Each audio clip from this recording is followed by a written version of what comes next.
When we die, our soul departs from our body. And the soul goes on a journey that has many stages to it. And for the beginning of this khutbah, I want to focus on one stage of the journey of this soul. And that is when the soul descends into the grave to be reunited with our bodies. And when the soul is coming down, it witnesses the janazah, the funeral. And your body is laying there on the ground, wrapped up, getting ready to be buried. And you're descending and you're seeing this, and you're hearing it, you're experiencing it. And when the people then take your body and place it in the grave, your soul descends in there, into the grave, to be reunited with your body. And then your loved ones, your friends who were there at your janazah, they will start shoveling dirt, start picking up dirt with their hands and placing it in the grave, throwing it on top of you, and you will feel it fall on top of you. And they will do this until you are completely covered up. And you will be there in the grave, covered up, and you will have consciousness. You will be alive. Not physically, obviously, but your soul will experience this. And then after your family makes some du'as, and they say some nice, kind words about you, they'll walk away, they'll leave. And you will hear their footsteps, as the Prophet, peace and blessings be upon him, said, that you will hear their footsteps as they walk away. And you will be there alone, in the grave, by yourself. Darkness, silence. What happens at that point? Two angels come to you, Munkar and Nakir. And they ask you three questions. Perhaps the most important questions you will ever be asked, and the three most important questions you will ever answer. And those questions are, what is your deen? Translated as, what is your way of life or your religion? Who is your prophet? And who is your Lord? Not necessarily in that order, but those are the three questions.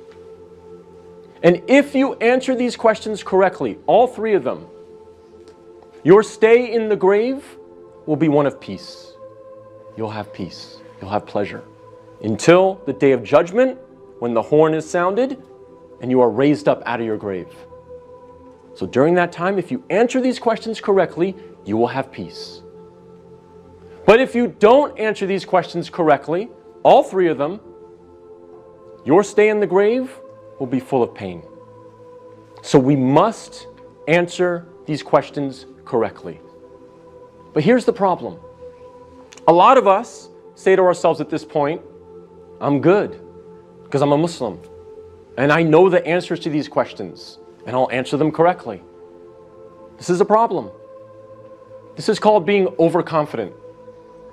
Because, as many of the scholars say, the answer is not given with your tongue. The answer is not given with your brain.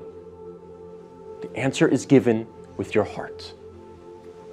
What is in your heart will come out at that moment. And so if you lived your life not praying, not striving to implement Islam, not striving to understand the Quran to the best of your ability, if you spent your life not really striving to be a Muslim, a true Muslim, trying to practice, then Islam really was not in your heart. So we have to make sure that we're striving, again, to the best of our ability. I'm not asking for perfection. I'm not asking for scholars. I'm not asking for you to be of the best character like the Prophet, peace be upon him, but we must strive for it. So that on that day, when these angels come to us and they ask us these questions, what is in our heart will naturally come forward. The answers, the correct answers will come forth. And not the answers of, I was striving for something other than the pleasure of Allah. So we have to make sure that Islam is in our hearts, not just on our lips, not just in our mind.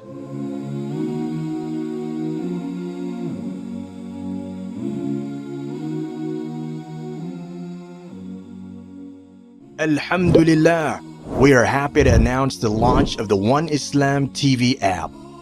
Watch hundreds of high-quality produced Islamic reminders, Quran learning videos, stories of the prophets, and so much more. 2 new videos uploaded daily, inshallah. Watch videos on demand or download videos and watch offline. No more annoying ads or pop-ups. 100% safe browsing for your peace of mind. Watch or listen to lectures and lessons while you work, rest, or drive with your device switched off. One Islam TV is 100% run and owned by Muslims, which means the small amount you pay for your subscription is a SADAQAH JARIYAH, continuous charity for you, as we use the funds raised to continue producing more beneficial videos and reminders, inshallah. The One Islam TV app is now available on Apple devices, Apple TV, Android devices, Android TV, Amazon Fire TV, and Roku, so you can watch on most devices and smart TVs. Download now for a free 7-day trial.